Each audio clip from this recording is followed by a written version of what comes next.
Hello, good people of YouTube. Mountbatten here, and today we have the first devblog of 2025 to go over. In this devblog, Wargaming is announcing several new ships with some interesting design choices, as well as letting us take a peek under the hood of the next dockyard ship, the Tier 9 Premium German Heavy Cruiser, the Blücher, one of those, pick one. Blucher!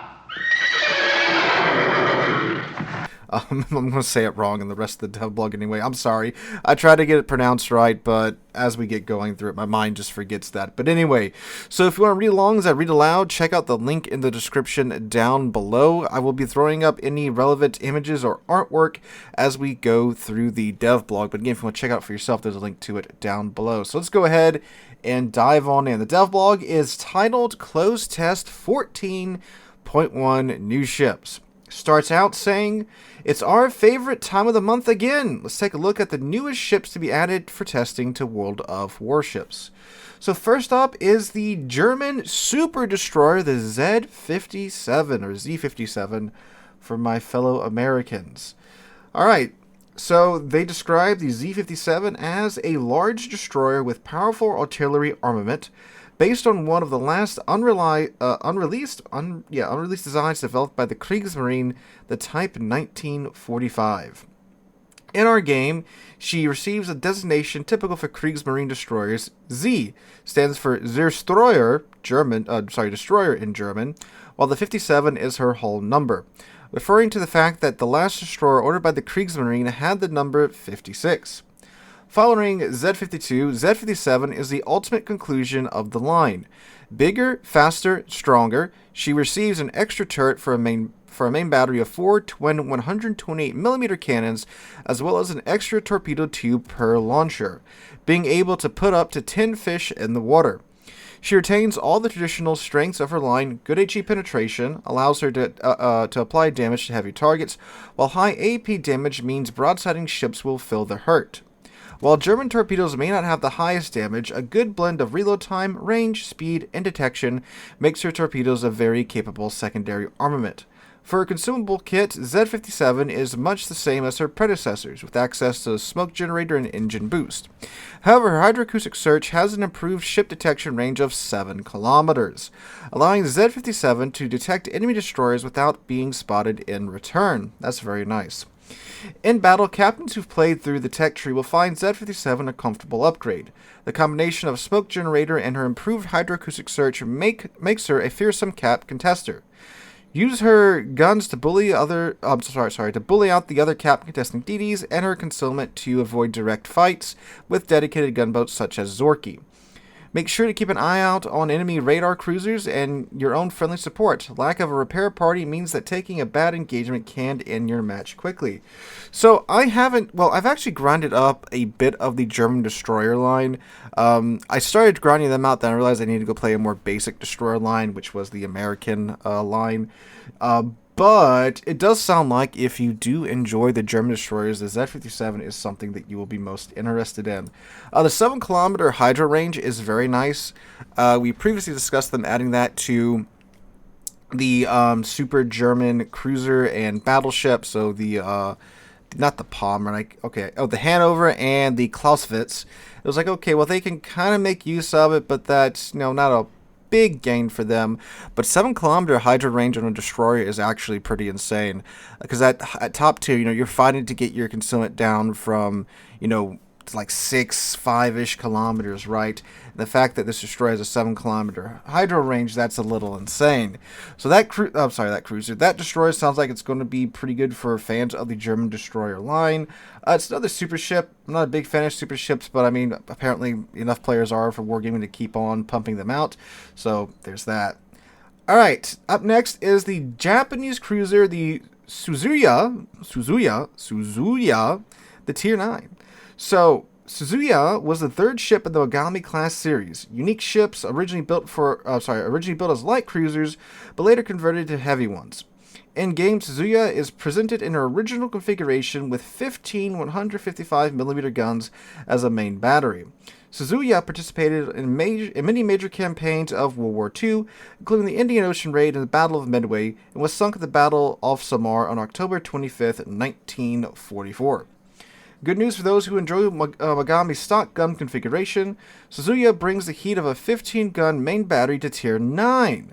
As part of her upgrade, her main battery features a faster reload and improved range, making her a fearsome gunfighter. While she retains a torpedo armament typical for a Mogami-class cruiser, a very long reload time makes these distinctly secondary to her main battery.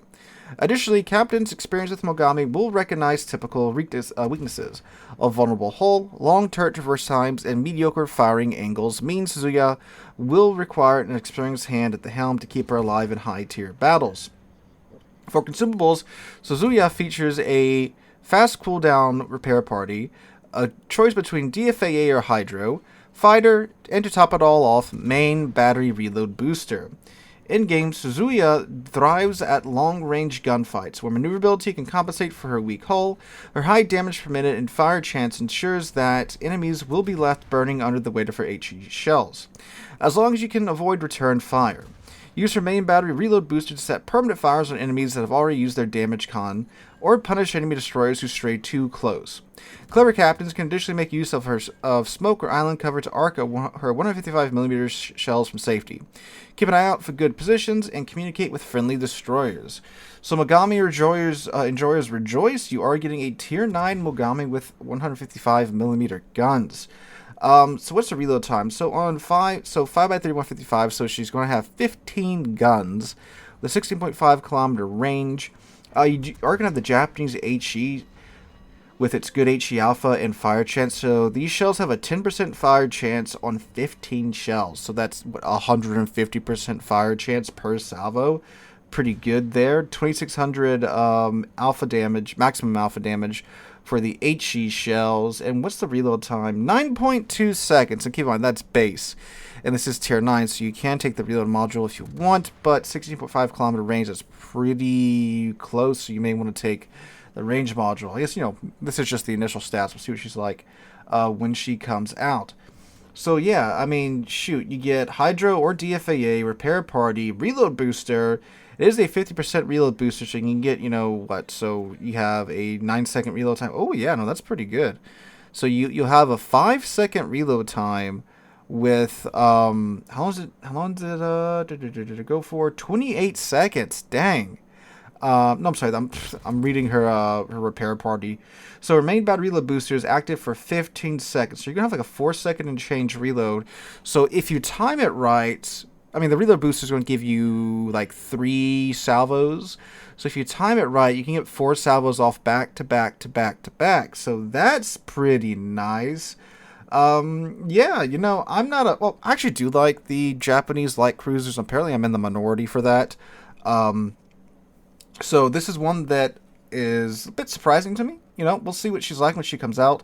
Mogami was a pretty decent grind when I went through her, when I grinded the Japanese cruiser line, although I did do my super grind through that. So I think I only had like 1 or 2 games in her, but they were, pretty decent games. The ship felt alright. So we will watch your career with great interest, Suzuya, if that's even how you say the thing right. Alright, speaking of pronouncing names wrong, the Blücher. Present Frau Blucher. The Tier 9 premium German heavy cruiser is going to be our next dockyard ship. Alright, see what they have to say about the Blücher. Well, we already know she's going to be a Tier 9, but how are they going to spice this ship up? Alright, they say a heavy cruiser of the Admiral Hipper class. The second ship in the series, Blücher was among the main participants in the German invasions of Norway. That is a way to describe the Blücher, a main participant in the German invasion of Norway. Yeah. And in Denmark in 1940. As the flagship of the squadron intended to capture Oslo, the cruiser was sunk in a battle with Norwegian coastal fortifications on April 9th in 1940. Similar to her sister ships, Blücher has a typical heavy cruiser armament of 4 twin 203mm guns. To give her extra punch at Tier 9, her main battery features destroyer-level dispersion and highly improved AP shells. Blücher's AP boast improved ricochet angles, shorter fuse time, higher penetration, and flatter ballistics, making her a dangerous opponent for enemy cruisers.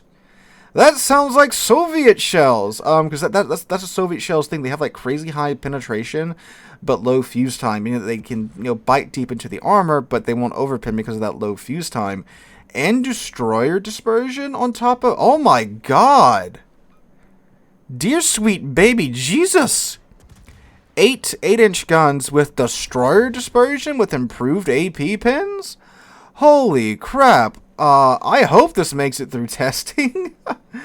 In terms of consumables, Blücher has access to a typical loadout of a standard repair party, thank God, a choice between DFAA and improved hydroacoustic search with 6-kilometer range for the German Hydro, and a choice of fighters or spotters, alright? Blücher's gameplay is that of a broadside hunter. Her improved AP will make short work of enemies who make even minor mistakes with their angling. When enemies angle properly, her HE shells act as a decent fallback due to her typical German improved penetration, but damage output will be somewhat lacking, as is typical of German HE. Against battleships, Blücher will perform best at medium to long range, where she can put in her improved ballistics to work and using her accuracy to drop shells directly into enemy superstructure.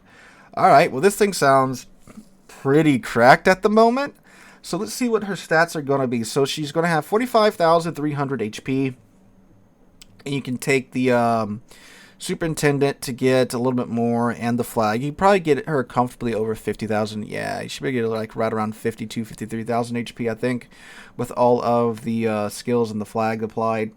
Alright, 27mm plating, 30-second fires, 10% torpedo damage reduction. What is the reload time of her guns? 10-second reload time! So she has the HIPAA reload time of her guns. The Prince Organ you're watching in the background, she trades 3 seconds of reload time for a heal. So that's much better, much better. AP shell maximum damage 5,900. Those come screaming out of the tubes at 925 meters a second. Okay. So repair party, 28-second repair, 226.5 HP per second. Reloads in 80 seconds, you get 4 charges of that. Hydro, 6-kilometer hydro, and it runs for 2 minutes. DFAA, I mean, I would take hydro because DFAA is kind of, Hydro is a lot more useful in today's world of warships. Yeah, and fighter and spotter. Wow, well, this thing looks pretty cracked. Yeah, it's kind of funny. They give the ship that blew up in its first engagement, the best gun set out of the other hippers. I mean, all right, cool. We'll take it. I mean, I definitely will take it. This is a dockyard ship, guys. So this is a ship that you won't have to fork over $70 for. You can grind out the dockyard and just buy I'm assuming the last 2 or 3 sequences in the dockyard to get the ship. So that is very nice. So maybe another Wisconsin situation on our hands where we have a very good dockyard ship, and I am most definitely looking forward to it. Of course, this is just the initial design of the Blücher, and we'll see what she winds up being once it does come time for her release. Alright. So after doing that, I'm assuming the devs went and did a line of the magic powder, because now we get what has got to be one of the most wild designs for a ship in game in a hot minute. And that is what they are calling the Italian destroyer, the oh my god, I should have practiced this beforehand. Alberico da Barbiano. Barbiano. We're going to stick with the Barbiano, or maybe even Barbie for simplicity's sake. So the Barbiano. Look at that thing. Look at that. Yes, that is a bunch of the Italian 90mm guns strapped to this thing's deck. I can't wait to see what they have to say for themselves here. Alright. They say one of the Alberto di Gisano class cruisers converted into a fast anti-aircraft ship in accordance with an unreleased project developed or unrealized. I think so. Unrealized. Yeah. Developed in 1938. The main feature of the proposed modernization was replacing the 152mm main battery with 16 90mm heavy anti-aircraft guns. The project was never carried out, and Alberico da Barbiano was sunk in December 1941 during the Battle of Cape Bon, an original configuration as a light cruiser. Classified as a destroyer in World Warships, Alberico is the largest one yet, with a unique main battery of 16 90mm guns and no torpedoes. Woof. With access to only SAP shells. She features extremely high damage per minute with a reasonable shell penetration of 26mm, allowing her to damage enemy destroyers, most cruisers, and and you can get like battleship superstructures in there, right? Oh yeah, that's literally what they say there. Access to an alternative firing mode gives Alberico even more flexibility against heavier targets, with improved shell penetration of 34mm. Ah, there it is. At the cost of a longer reload. In terms of survivability, a high hit pool and fast speed allows Alberico to take a few punches, but her huge size, poor maneuverability, and terrible concealment for a destroyer means enemies with good aim will be able to punish her. Rounding out her arsenal, Alberico has access to the traditional Italian exhaust smoke generator and a unique engine boost consumable with a rather short action time, but with a bigger bonus of speed similar to French destroyers. In battle, Alberico is a dangerous gunboat able to get into position quickly and apply extreme damage per minute from medium range. Careless cruisers and battleships who don't pay enough respect will soon find their hit points stripped away, while exhaust smoke generator and engine boost give Alberico the tools to disengage from unfavorable combat when called out. Be sure to keep track of enemy destroyers, as a surprise torpedo strike can send Alberico to the bottom due to her poor maneuverability, and contesting them directly will be difficult due to her bad concealment.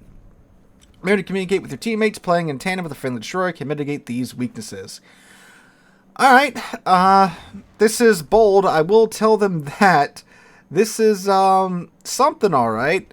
So, dang. This is what, the tier 4 cruiser in the Italian cruiser line?